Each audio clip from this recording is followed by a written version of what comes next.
আসসালামু আলাইকুম। A10 বাংলা সংবাদে আপনাদের সবাইকে স্বাগত জানাচ্ছি। আমি ফিরোজ তোহা। শুরুতেই বিআরবি কেবলস সংবাদ শিরোনাম।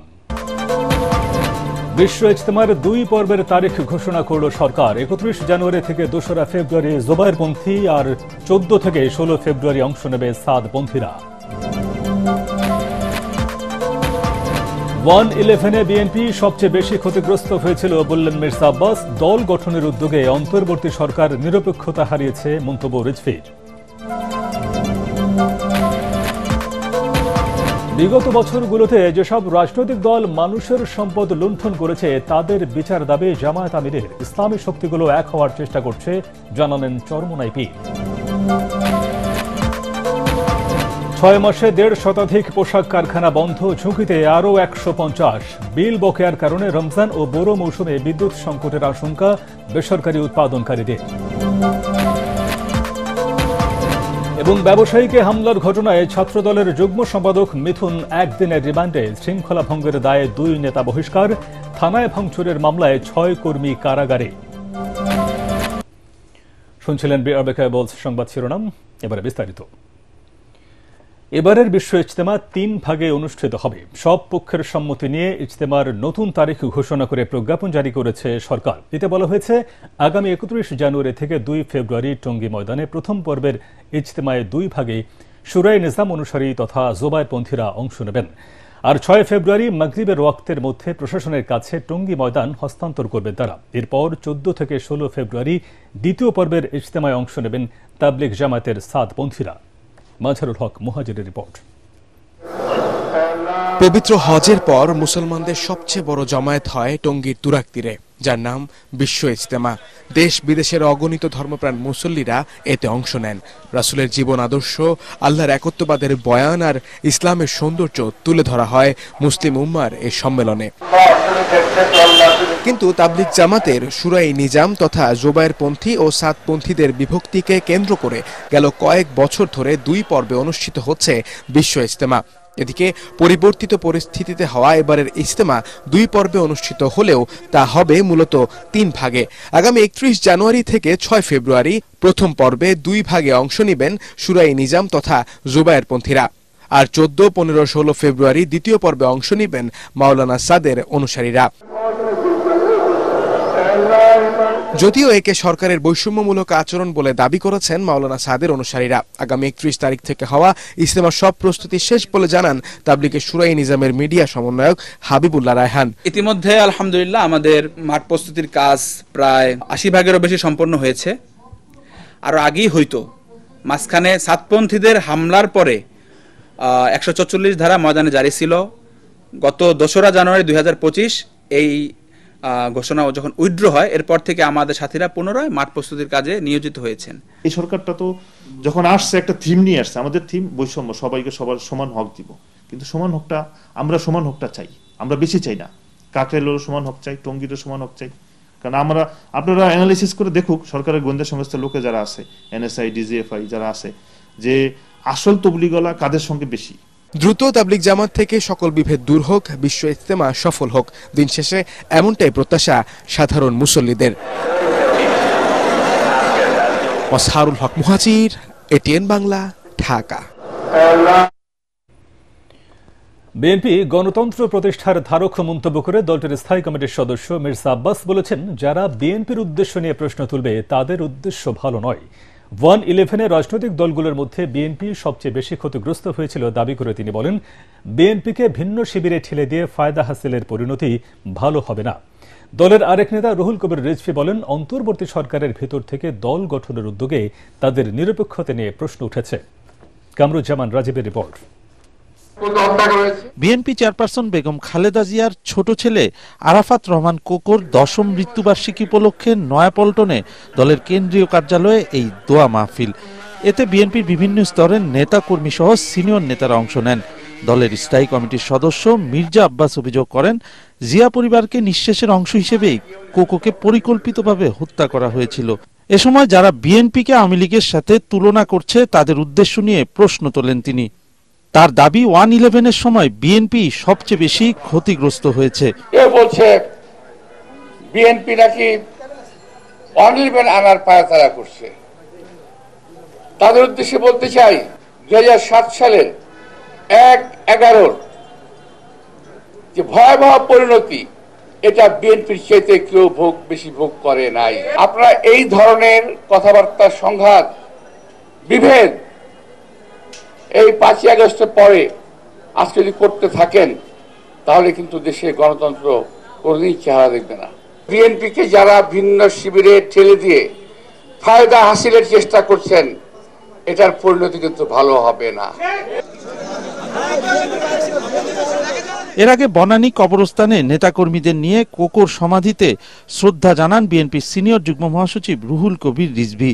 পরে সাংবাদিকদের সাথে কথা বলতে গিয়ে তিনি বলেন, নির্বাচন নিয়ে গড়িমসি করায় অন্তর্বর্তী সরকারের নিরপেক্ষতা নিয়ে প্রশ্ন উঠেছে। গড়িমসি কেন ডেডলাইন নেই, কেন হাসিনার কথার পুনরাবৃত্তি হবে যে আগে সংস্কার পরে নির্বাচন? সরকারের ভেতর থেকে কেউ রাজনৈতিক দল গঠন করার চেষ্টা করছে। তাহলে তো সরকারের নিরপেক্ষতা নিয়ে জনগণ প্রশ্ন করতেই পারে, মানুষ প্রশ্ন করতেই পারে।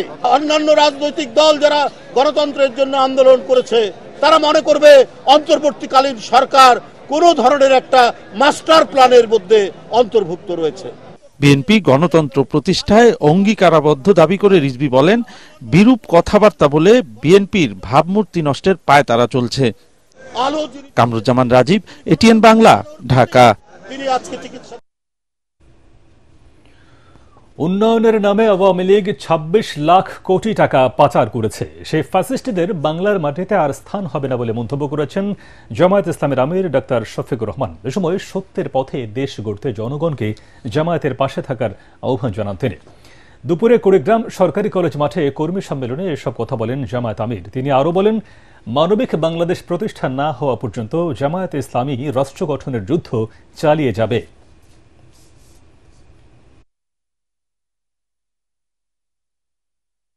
বাংলাদেশে বিভিন্ন ধর্মের মানুষকে তারা জুলুম অত্যাচার করেছে, তারা তাদের জমিগুলা দখল করেছে, পিঠামাটি থেকে উচ্ছেদ করেছে, সম্পদ লুণ্ঠন করেছে, তাদের ইজ্জতে হাত দিয়েছে।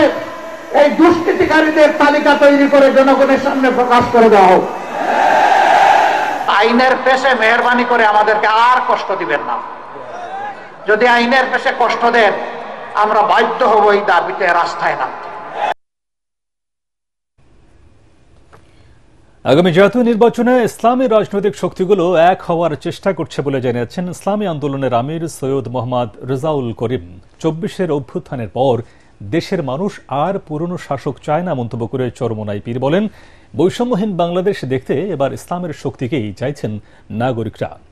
রিপোর্ট আদ্দিন সজীবের। 5 আগস্টের অভ্যুত্থানে দেশের রাজনীতিতে বড় ধরনের পরিবর্তনের পর জনমনে একদিকে নানা আকাঙ্ক্ষা তৈরি হয়েছে, অন্যদিকে রাজনৈতিক দলগুলোরও তৎপরতা বেড়েছে। কোনো কোনো ক্ষেত্রে গণঅভ্যুত্থানে নেতৃত্ব দেয়া ছাত্রদের সঙ্গে অন্যতম বড় রাজনৈতিক দল বিএনপির বিপরীতমুখী অবস্থান সামনে এসেছে। এসব নিয়ে রাজনৈতিক দলগুলো নানা কথা বলছে। প্রধান রাজনৈতিক দলটি তারা বিকল্প গ্রহণ করতে পারছে না, মেনে নিতে পারছে না। আমরা বলবো, আপনারা রিয়েলিটি মাইনা নেন। জনগণ বিকল্প চাচ্ছে। বিগত সরকারগুলোর যে শাসন ব্যবস্থা তারা দেখেছে, তারা চরম বিরক্ত হয়েছে। আর তারা পূর্বের অবস্থায় ফিরে যেতে চায় না। যদি 30 লক্ষ লোক শহীদ হয়ে থাকে 71-এ, ধরে 30 লক্ষ লোকের তালিকা জাতির সামনে প্রকাশ করতে হবে। কারণ আমরা মিথ্যার উপরে আলোচনা করে গুনাহ করতে চাই না, কবিরা গুনাহ করতে চাই না। যাদের নাকি ব্যক্তি দলীয় স্বার্থকে অগ্রাধিকার দেয় দেশের চেয়ে, মানবতার কল্যাণের চেয়ে, আমাদেরকে সিঁড়ি বানিয়ে ওরা ক্ষমতার মসনদে উঠে তারা এই সুন্দর দেশটাকে 5 বার দুর্নীতিতে চ্যাম্পিয়ন, চোরের দিক থেকে ফাঁস বানিয়েছে। ওই স্বার্থন্বেষী মহলদের আর আমরা সিঁড়ি হিসাবে পরগাছা না হই। রাজধানীর ইঞ্জিনিয়ার্স ইনস্টিটিউশন মিলনায়তনে ইসলামী আন্দোলন বাংলাদেশের আমির সৈয়দ মোহাম্মদ রেজাউল করিম বলেন, দেশের মানুষ অনেক শাসক দেখেছে, এবারের নির্বাচনে তারা ইসলামকে সামনে এগিয়ে নেবে, সেজন্য ইসলামী শক্তিকে এক করার চেষ্টাও জোরালো হয়েছে। বাংলাদেশের ভিতরে যে ইসলামের দলগুলো রয়েছে, সমমনা দল, আমরা সবাই আলহামদুলিল্লাহ নির্বাচনের সময় যেন ইসলামের পক্ষে একটু বাক্স পাঠাতে পারি, এই উদ্দেশ্য নিয়ে আমরা কিন্তু বিভিন্ন পর্যায়ে কাজ করতেছি এবং বর্তমানে চলমান রয়েছে। আলহামদুলিল্লাহ, দোয়া করতে থাকেন, আল্লাহ যেন কবুল করে। আশা তো করি আল্লাহর রহমতে ভালো একটা ফল আল্লাহ আমাদেরকে দান করবেন। দলটির নগর সম্মেলনে 2025-26 সেশনে নতুন সভাপতি মনোনীত হয়েছেন ইমতিয়াজ আলম এবং সেক্রেটারি হয়েছেন আব্দুল আউয়াল। আদ্দিন সজীব, এটিএন বাংলা, ঢাকা।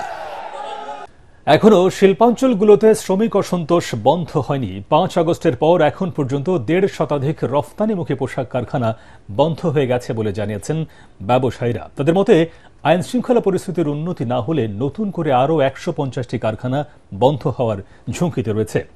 সংকট সমাধানে বিশেষায়িত টাস্কফোর্স গঠনের পরামর্শ দিয়েছেন অর্থনীতিবিদরা। শরফুল আলমের রিপোর্ট। গত বছর জুড়ে গ্যাস বিদ্যুতের সংকটে ছিল রপ্তানিমুখী শিল্প কলকারখানা। সুদের হার বৃদ্ধি, ডলারের চড়া মূল্য ও রাজনৈতিক অনিশ্চয়তার কারণে এই খাতের উদ্যোক্তারা নতুন করে ব্যবসা বাড়াতে পারেননি। তার উপর শ্রমিক অসন্তোষে অস্থিরতা বাড়ে পোশাক কারখানায়। ছাত্র জনতার আন্দোলনের পর পরিস্থিতি কিছুটা স্বাভাবিক হলেও সাভার আশুলিয়া অঞ্চলের পোশাক কারখানায় অস্থিরতা এখনো কাটেনি, বরং থেমে থেমে শ্রমিক আন্দোলনে ব্যাহত হচ্ছে কর্মসংস্থান ও জাতীয় আয়। শ্রমিকদের অসন্তোষ আছে, ব্যাংকের চরম অসহযোগিতা আছে।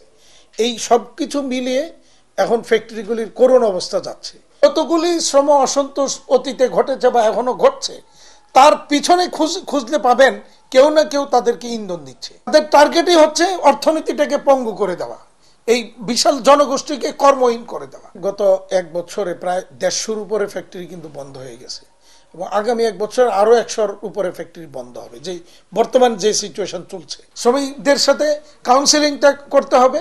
দ্বিতীয়ত হচ্ছে, যদি কাউন্সেলিং এর পরেও যদি তারা ভায়োলেন্স তৈরি করে, সেই জায়গাটাতে সরকারকে কঠোর হইতে হবে, এছাড়া আর কোনো বিকল্প নেই। পণ্য রপ্তানির ইতিবাচক ধারায় ফিরলেও সংকট কাটেনি পোশাক কারখানাগুলোতে। ব্যবসায়ী ও অর্থনীতিবিদরা বলছেন, সুশাসন ও শ্রম পরিস্থিতির উন্নতি না হলে সম্ভাবনার পরও পিছিয়ে পড়তে পারে দেশের অর্থনীতি। যেগুলোতে আগুন ধরে দেওয়া হচ্ছে সেখানে তো একটা নিরাপত্তাহীনতা তৈরি হচ্ছে। অন্য কারখানাগুলো কিন্তু একটা ঝুঁকির মধ্যে পড়ে যাচ্ছে, তারাও কিন্তু আর ভয়ের মধ্যে আছে যে কখন তার কারখানার উপরে গিয়ে আক্রমণটা হয়। তো এই অবস্থায় একটা বিশেষ টাস্কফোর্স গঠন করে সেখানে আইনগত যে বিষয়গুলো রয়েছে, আইন শৃঙ্খলা বাহিনী সংযুক্ত করতে হবে। যদি আমরা আস্থার পরিবেশ এটা তৈরি করতে পারি, তাহলে সেই ক্ষেত্রে যারা একটু খারাপ অবস্থাতে আছেন, যেগুলো আরো বন্ধ হওয়ার ঝুঁকির মধ্যে আছে, সেগুলোকে আস্তে আস্তে মূল ধারায় ফিরিয়ে নিয়ে আসার, যেগুলো অলরেডি বন্ধ হয়ে গেছে সেগুলো আবার কিভাবে চালু করা যায়, তার জন্য কিছু ফাইন্যান্সিয়াল এইড দিতে হবে এবং সবাইকে একটা স্বস্তির জায়গাতে নিয়ে আসতে হবে। শ্রম ও রাজনৈতিক সংকট কাটিয়ে নতুন বাজারে পণ্য রপ্তানির যে সুযোগ এসেছে তাকে কাজে লাগানোর পরামর্শ দিয়েছেন বিশেষজ্ঞরা। শরফুল আলম, এটিএন বাংলা, ঢাকা। বকেয়া পরিশোধ না করলে আসছে রমজান ও বোরো মৌসুমে তীব্র বিদ্যুৎ সংকটে পড়তে পারে সারা দেশ, এমন আশঙ্কা বেসরকারি বিদ্যুৎ উৎপাদন প্রতিষ্ঠানগুলোর সংগঠন বিপ্পার। গত 6 মাসে বিদ্যুৎ বিভাগের কাছে 18,000 কোটি টাকার বেশি বকেয়া জমা পড়েছে। টাকার অভাবে জ্বালানি তেল আমদানি করতে না পারায় অন্তত 30,000 মেগাওয়াট বিদ্যুৎ ঘাটতি হবে বলে জানান তারা। ফজর আবির রিপোর্ট। গরমে এমনিতেই বেড়ে যায় বিদ্যুতের চাহিদা। এবার মৌসুমের শুরুতে রোজা ও বোরো চাষের সময় হয় বিদ্যুতের চাহিদা আরও বাড়বে। এবার শুকনো মৌসুমে সর্বোচ্চ বিদ্যুতের চাহিদা ধরা হয়েছে 18,000 মেগাওয়াটের বেশি। উৎপাদন সক্ষমতায় কোনো ঘাটতি না থাকলেও শঙ্কা আছে সময় মতো জ্বালানি সরবরাহ নিয়ে। বেসরকারি বিদ্যুৎ উৎপাদন প্রতিষ্ঠানগুলোর সংগঠন বিপ্পা বলছে, গ্যাস, কয়লা, ডিজেলের আমদানি স্বাভাবিক থাকলেও এইচএফও ভিত্তিক বিদ্যুৎ কেন্দ্রগুলো অলস বসে থাকতে পারে। টাকার অভাবে এই তেল আমদানি করা না গেলে অন্তত 4,000 মেগাওয়াট বিদ্যুতের ঘাটতি হতে পারে। কয়লা আসে না, পেমেন্ট করে না, আনলোড করতে প্রবলেম হচ্ছে। উই কনসিডার এভরিথিং পজিটিভ হওয়ার পরেও 3.5 থেকে 4,000 মেগাওয়াট শর্টফল হবে। আমাদের 5,500 মেগাওয়াট বা যে 5,000 মেগাওয়াট যে এইচও প্ল্যান্ট, আমরা আমি জানি না আমরা কে কতটুকু দিতে পারবো। আমরা যদি 50%ও দিতে পারি, তারপরে কিন্তু 2,000 মেগাওয়াট 2,500 মেগাওয়াট শর্টফল হবে। এটা আমরা খুব ক্লিয়ারলি বলে এসেছি।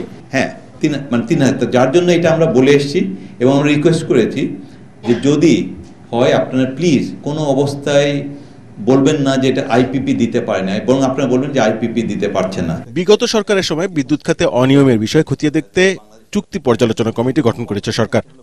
একে স্বাগত জানিয়ে ব্যবসায়ীরা বলছেন, দুর্নীতির সাথে জড়িতদের চিহ্নিত করার আগে ঢালাওভাবে সবাইকে দোষারোপ করা বন্ধ করতে হবে। আপনারা you try to do your best. ওই যে বললাম, জুলকারনাইনকে লাগান, ইলিয়াসকে লাগান, খুঁজে বের করেন যে কে টাকা নিয়ে গেছে, কোথায় টাকা নিয়ে গেছে, বের করেন। আমাদের দিক থেকে ডেফিনেটলি আমরা সাপোর্ট করব। এটা কখনোই আমরা বলবো যে এটা করা উচিত না। অবশ্যই তা আমরা ওই বললাম যে আমরা এই দেশে থাকি, এই দেশে আমরা ব্যবসা করি। আমি যখন ভাইস প্রেসিডেন্ট ছিলাম তখন আমার তেমন বিদ্যুতের কেমন কিছু ছিল না, কিন্তু তখন আমি অনেক রেসপেক্টেড মানুষ ছিলাম। মানুষ আমাকে অনেক বড় বিদ্যুৎ উদ্যোক্তা মনে করতো, আমার কোনো বিদ্যুৎ কেন্দ্র আমাদের ছিল না। আমার যখন বিদ্যুৎ কেন্দ্র হলো, তারপর আমি বিদ্যুৎ কেন্দ্রের প্রেসিডেন্ট হলাম, তারপর থেকে দেখা গেল আমি অলিগার্ক হয়ে গেলাম, দিস দ্যাট এন্ড দি আদার। তার জন্য চুরি করি সেই বলে চোর, আমাদের অবস্থা হচ্ছে এরকম। এই জন্য মনে দুঃখ প্রবল। এদিকে অর্থ সংকটে ভুগতে থাকা বিদ্যুৎ বিভাগ আরেক দফা দাম বাড়িয়ে পরিস্থিতি সামাল দেওয়ার কথা ভাবছে। এমনটি হলে চড়া মূল্যস্ফীতির মধ্যে আরেক দফা বাড়তে পারে জীবনযাপনের খরচ। ফজলে রাব্বি, এটিএন বাংলা, ঢাকা। আজ রাতে হাসপাতাল থেকে বাসায় যাবেন বিএনপি চেয়ারপারসন বেগম খালেদা জিয়া। গত রাতে লন্ডন ক্লিনিক হাসপাতালের সামনে সাংবাদিকদের ব্রিফিংয়ে বেগম জিয়ার ব্যক্তিগত চিকিৎসক ও বিএনপির স্থায়ী কমিটির সদস্য ডাক্তার এস.জেড.এম জাহিদ হোসেন একথা বলেন। তিনি বলেন, বৃহস্পতিবার নতুন করে আরও কিছু পরীক্ষা নিরীক্ষা দেওয়া হয়েছে। আজ সেসব রিপোর্ট পাওয়া গেলে খালেদা জিয়ার হাসপাতাল থেকে ছুটি হতে পারে। পরবর্তীতে বাসা থেকে নিয়মিত চিকিৎসা নেবেন তিনি।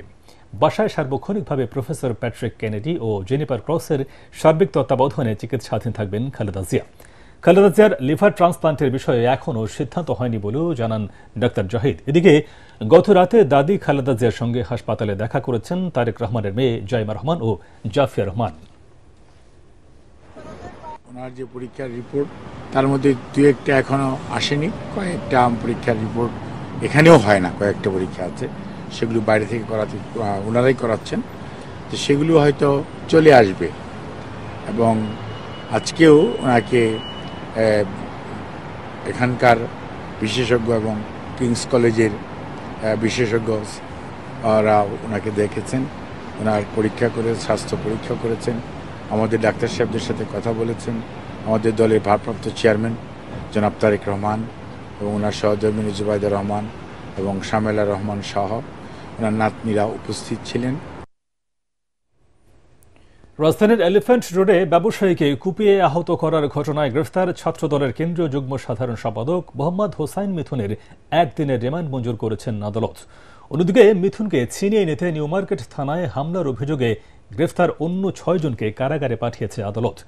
এদিকে শৃঙ্খলা ভঙ্গের অভিযোগে ছাত্রদলের যুগ্ম সাধারণ সম্পাদক মোহাম্মদ হোসাইন মিথুন ও সহ সাধারণ সম্পাদক রিয়াজুল হাসান রাসেলকে সাময়িকভাবে বহিষ্কার করা হয়েছে।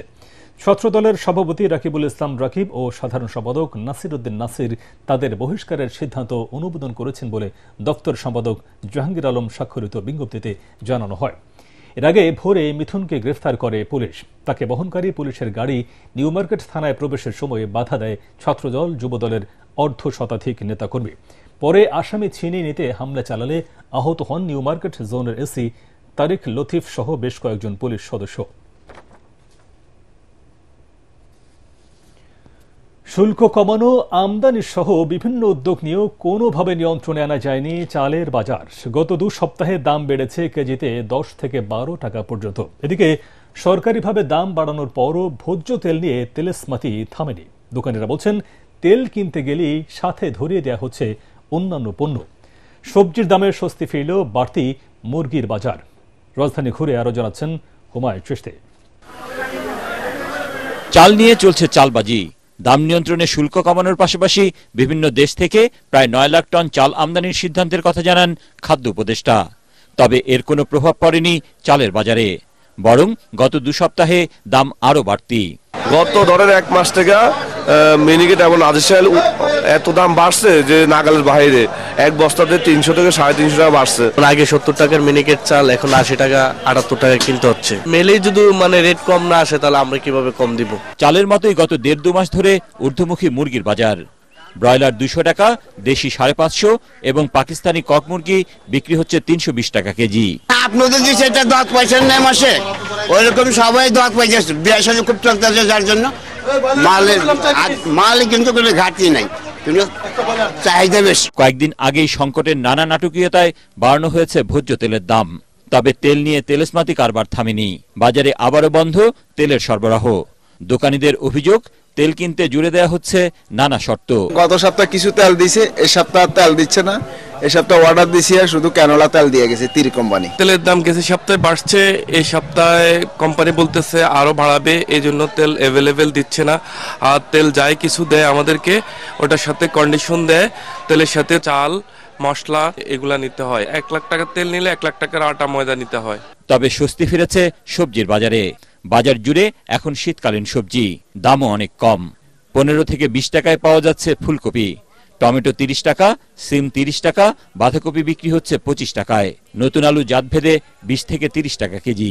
দাম অতিরিক্ত ছিল, সেই তুলনায় অনেক কমেছে। সবজির দাম অনেকটাই কম, তো সেটা ভালো লাগছে। আর সবজিতে অনেক স্বস্তি আছে। এখন এই স্বস্তিটাকে আপনি যদি মনে করেন যে সরকারের কোনো হাত আছে, সরকারের কোনো হাত নাই, এটা অটোমেটিক কমছে। এদিকে আগের মতোই আছে গরু ও খাসির মাংসের দাম। হুমায়ুন চিস্তি, এটিএন বাংলা, ঢাকা।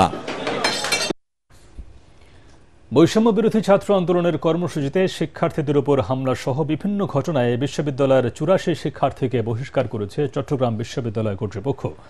বিশ্ববিদ্যালয়ের board of residence health and discipline কমিটির সভায় এই সিদ্ধান্ত হয়। চট্টগ্রাম বিশ্ববিদ্যালয়ের উপাচার্য প্রশাসন ডক্টর মোহাম্মদ কামাল উদ্দিন এই তথ্য জানান। বহিষ্কৃতরা নিষিদ্ধ ঘোষিত ছাত্র সংগঠন ছাত্রলীগের রাজনীতির সঙ্গে যুক্ত ছিলেন, তবে তাদের নাম পরিচয় জানা যায়নি। গত বছর 14 ও 15 জুলাই বৈষম্য বিরোধী ছাত্র আন্দোলনের কেন্দ্রীয় সহ সমন্বয়ক খান তালাত মাহমুদ রাফি এবং শিক্ষার্থীদের উপর হামলায় জড়িত 73 জন সহ 84 জনকে 1 বছরের জন্য বহিষ্কার করে বিশ্ববিদ্যালয় প্রশাসন।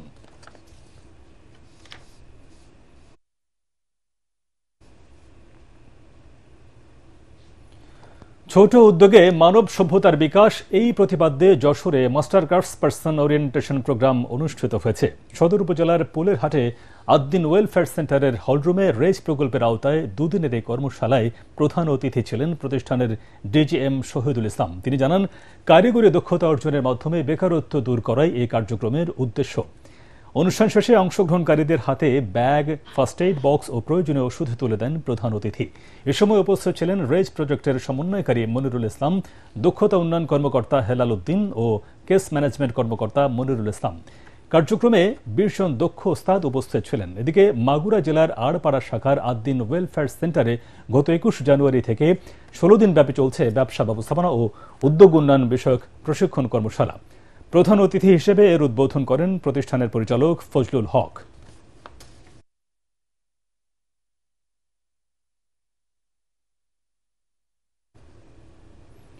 সাপ্তাহিক ছুটির দিনে জমে উঠেছে ঢাকা আন্তর্জাতিক বাণিজ্য মেলা। উৎসবের আমেজে চলছে বেচাকেনা। গৃহস্থালী সামগ্রী ও বিদেশি পণ্যের স্টলগুলোতে বেশি নজর ক্রেতাদের। ভিড় দেখা গেছে শীতের কাপড়ের দোকানও। এছাড়া কাশ্মীরি শাল, হিজাব ও চাদরের বিক্রিও ভালো বলে জানালেন বিক্রেতারা। মেলা ঘুরে আরো জানাচ্ছেন তরিক ইসলাম।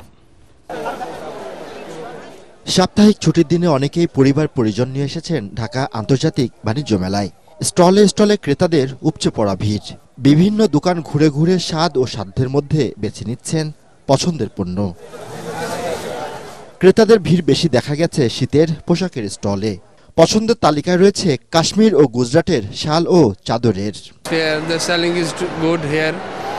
Mashallah, and I requested the people to come a lot here to buy the lot of goods from us, a lot of things.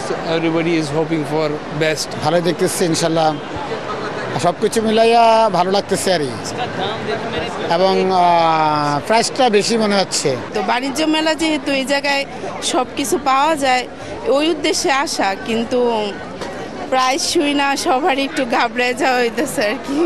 উপচে পড়া ভিড় টার্কিশ ল্যাম্প, শোপিস ও পাটপণ্যের দোকানে। মেলার কেনাবেচা নিয়ে খুশি বিক্রেতারা। শুক্র শনিবার তোমরা ভালো থাকে এবং অন্য দিন একটু লো বেচাকেনা চলে, কারণ আমরা যারা কিনি তাদের কাছে একটু বেশি মনে হয়।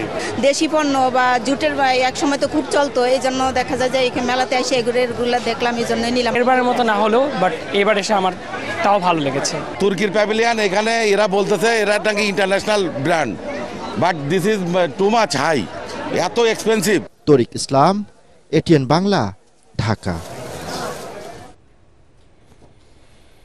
আল আরাফা ইসলামী ব্যাংক অর্থ সংবাদ।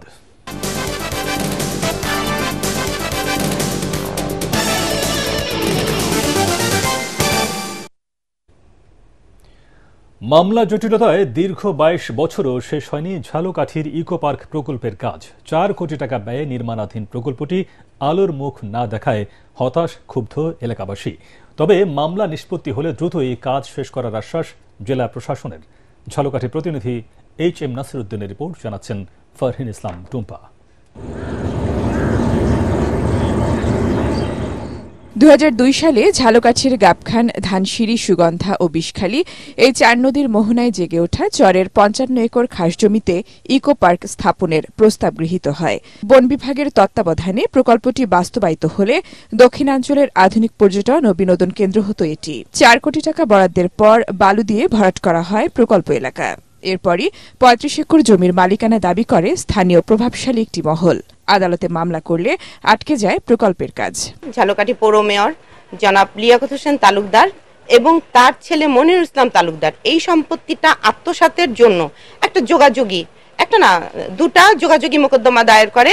পরবর্তীতে সাধারণ জনগণ এটা জানার পরে তারা বিদ্রোহে ফেটে পড়ে এবং তারা এই ইকো পার্ক রক্ষার জন্য এবং ইকো পার্ক প্রকল্প বাস্তবায়নের জন্য একটা কমিটি গঠন করে। প্রস্তাবিত এই পার্কে রেস্ট হাউস, প্যাডেল বোট, গাড়ি পার্কিং, তথ্য কেন্দ্র, ভাস্কর্য, বাগান সহ নানা স্থাপনা নির্মাণের কথা থাকলেও মাঠ ও কয়েকটি গাছের মধ্যেই সীমাবদ্ধ। নেই টিউবওয়েল, বাথরুম কিংবা শিশুদের বিনোদনের কোনো উপকরণ। প্রকল্প ঘিরে ক্ষোভ ও হতাশার কথা জানান ইকো পার্ক রক্ষা আন্দোলনের সদস্যরা। সাবেক মেয়রের পুত্র তারা দখল করতেছিল, তখন আমরা ঝালকাঠির সুধী সমাজ, সাংবাদিক এবং জনপ্রতিনিধি, ছাত্রছাত্রী সকলে মিলে জেলা প্রশাসকের কাছে গেলাম। একেবারে ভুয়া রায় তারা তাদের নিজস্ব সম্পত্তি করে নিয়ে যায়, ভুয়া কাগজপত্র তৈরি করে কোর্টকে প্রভাবিত করে সেইটি নিজের ব্যক্তিগত নামে এই ভূমিদস্যুরা তাদের নামে নিয়ে নিয়েছে। আমরা ইকো পার্ক বাস্তবায়ন করতে পারি এবং এই ঝালকাঠির সব মানুষের আমাদের সহযোগিতা আছে, এটাকে আমাদের রক্ষা করতে হবে। এখানে একটি ইকো পার্ক হলে এই অঞ্চলের মানুষের অর্থনৈতিকভাবে তারা সমৃদ্ধ হবে। মামলা জটিলতার কথা স্বীকার করে দ্রুতই তা নিষ্পত্তির আশা করছে জেলা প্রশাসন। সরকারের পক্ষে নিষ্পত্তি করার জন্য প্রয়োজনীয় কার্যক্রম গ্রহণ করা হয়েছে। মামলাটি নিষ্পত্তি হলে আমরা জেলা প্রশাসন থেকে কয়েকটি ডেভেলপ করার জন্য প্রয়োজনীয় ব্যবস্থা গ্রহণ করতে পারব। ঝালকাঠির ইকো পার্ক প্রকল্পটি বাস্তবায়িত হলে এলাকাবাসীর দীর্ঘদিনের লালিত স্বপ্ন পূরণ হবে, সমৃদ্ধ হবে স্থানীয় অর্থনীতি। Bureau report, ATN Bangla.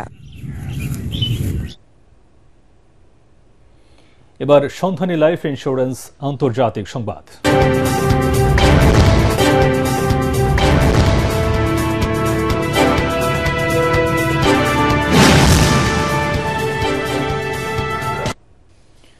President Donald ট্রাম্পের জন্মসূত্রে নাগরিকত্ব বাতিলের আদেশ আটকে দিল আদালত। দেশটির সিয়াটেল ভিত্তিক বিভাগীয় বিচারক জন কোগেনের জন্মসূত্রে নাগরিকত্ব বিষয়ে ট্রাম্পের নির্বাহী আদেশ অস্থায়ীভাবে আটকে দিয়েছেন। এই আদেশকে সংবিধান পরিপন্থী বলে উল্লেখ করেন বিচারক। ওয়াশিংটন, অ্যারিজোনা, ইলিনয় এবং অরিগন রাজ্যের আবেদনের প্রেক্ষিতে আদালত এই রায় দেন। তবে এই রায়ের বিরুদ্ধে আপিল করবেন বলে জানিয়েছেন প্রেসিডেন্ট ট্রাম্প। এদিকে ট্রাম্পের ওই আদেশের পর যুক্তরাষ্ট্রে গণহারে সিজারের দিকে ঝুঁকছেন ভারতীয় গর্ভবতী নারীরা। যুক্তরাষ্ট্রে জন্মসূত্রে নাগরিকত্ব পাওয়ার ১২৭ বছরের রীতি বাতিলে গত সোমবার নির্বাহী আদেশে সই করেন নতুন president Donald Trump.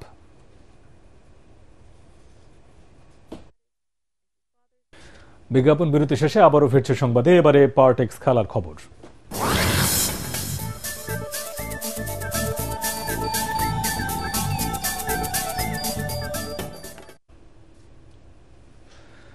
Dhaka Wanderers ক্লাবকে ৫-০ গোলে বিধ্বস্ত করে প্রিমিয়ার লিগ ফুটবলে পয়েন্ট টেবিলের ৩-এ উঠেছে বসুন্ধরা কিংস। গাজীপুরের শহীদ বরকত স্টেডিয়ামে ফার্নান্দেজের গোলে ১১ মিনিটেই এগিয়ে যায় বসুন্ধরা। বল দখল আর আক্রমণে এগিয়ে থাকা ভ্যালেরিও অতীতের দল ২৯ মিনিটে ব্যবধান দ্বিগুণ করেন। এরপর রানার পর তপু বর্মন ৩৮ মিনিটে দলকে ৩-০ এগিয়ে নেয়। দ্বিতীয়ার্ধেও আধিপত্য ধরে রাখে বসুন্ধরা। তারই ধারাবাহিকতায় হোসেন আর ফিগুইরা ২ গোল করে দলের বড় জয়ে ভূমিকা রাখে। শীর্ষে থাকা মোহামেডানের পয়েন্ট ২৪, ৩-এ থাকা বসুন্ধরার পয়েন্ট ১৭।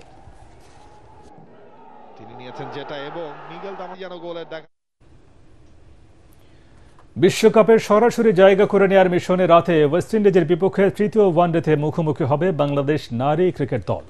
আসন্ন ওয়ানডে নারী বিশ্বকাপে সরাসরি জায়গা পেতে সেরা ৬-এ থাকতে হবে টাইগ্রাসদের। ১০ দলের চ্যাম্পিয়নশিপে বাংলাদেশ এখন আছে ৭ নম্বরে। 6 নম্বরে থাকা নিউজিল্যান্ডের সঙ্গে জ্যোতি নাহিদাদের পয়েন্ট সমান 21।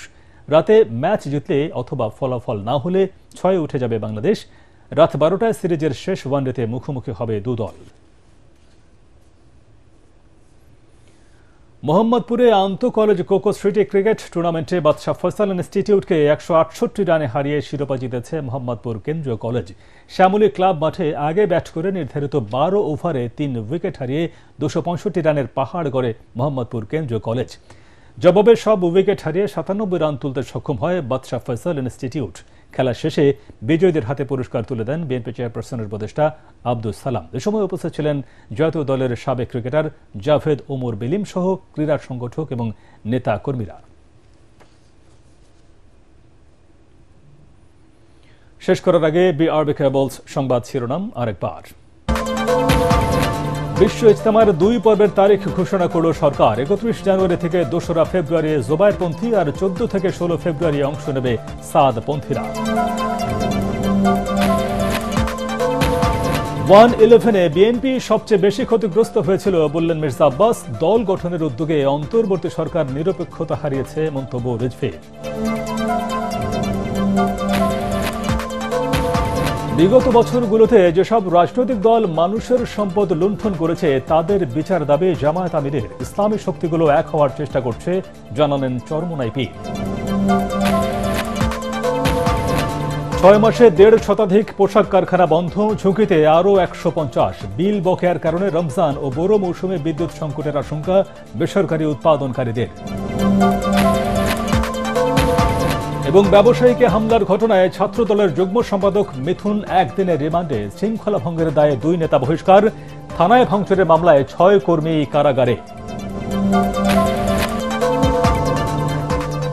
পরবর্তী সংবাদ দেখার আমন্ত্রণ জানিয়ে এখনকার মতো শেষ করছি। ATN বাংলার সংবাদ ইউটিউবে দেখতে ব্রাউজ করুন, youtube/ATN বাংলা নিউজ। ধন্যবাদ সবাইকে।